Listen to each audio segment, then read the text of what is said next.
Dear student, आज मैं कक्षा 10 का जो विज्ञान है और उसमें जो जनन चैप्टर है उसको पढ़ाने जा रहा हूं। देखिए मैंने यहां पर हेडिंग बनाया है जनन, जिसे हम रिप्रोडक्शन भी कहते हैं। एक्चुअल में जनन क्या होता है बेटा? जनन का अर्थ क्या है? जनन का मतलब होता है संतान को उत्पन्न करना।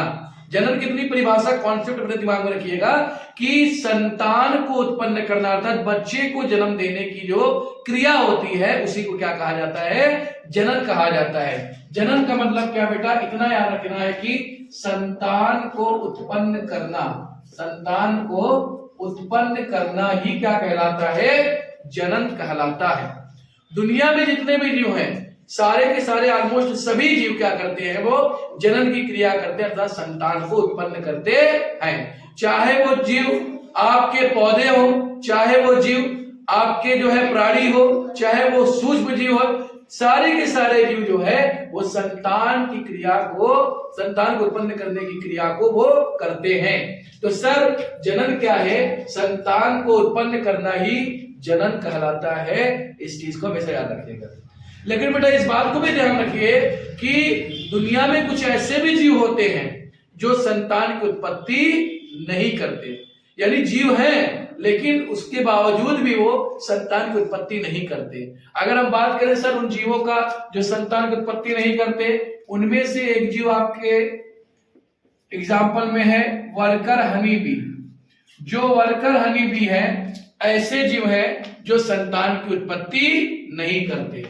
दूसरे नंबर पर अगर हम बात करें म्यूल, जिसे हम आप खच्चर के नाम से जानते हैं, ये भी संतान की उत्पत्ति नहीं करते हैं।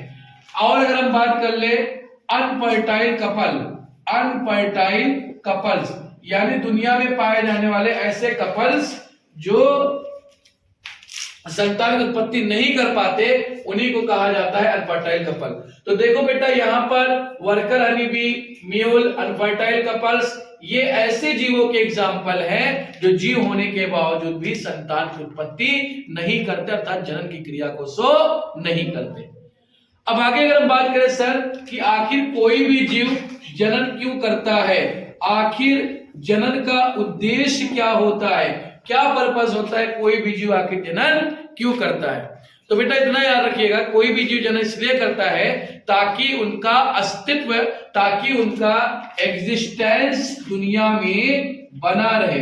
अपने अस्तित्व को समाज में, दुनिया में बनाए रखने के लिए कोई भी जीव जनन की प्रक्रिया को करता है। हम बात करेंगे कि जनन यानी रिप्रोडक्शन के कितने प्रकार हैं, अर्थात कितने विधि द्वारा कोई जीव संतान की उत्पत्ति करता है।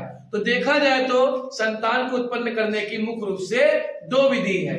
पहली विधि को कहा जाता है अलैंगिक जनन।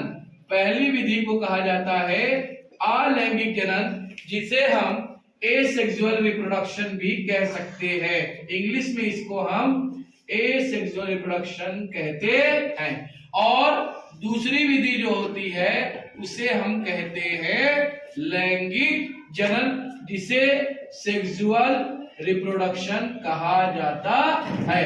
तो संसार में पाए जाने वाले जो जीव होते हैं वो मुख्य रूप से दो विधि द्वारा संतान की उत्पत्ति करते हैं, अर्थात दो विधि द्वारा जनन को संपन्न करते हैं। पहली विधि कहलाती है अलैंगिक जनन, दूसरी विधि कहलाती है लैंगिक जनन। अब इसके आगे की वीडियो को हम लोग नेक्स्ट पार्ट में देखेंगे।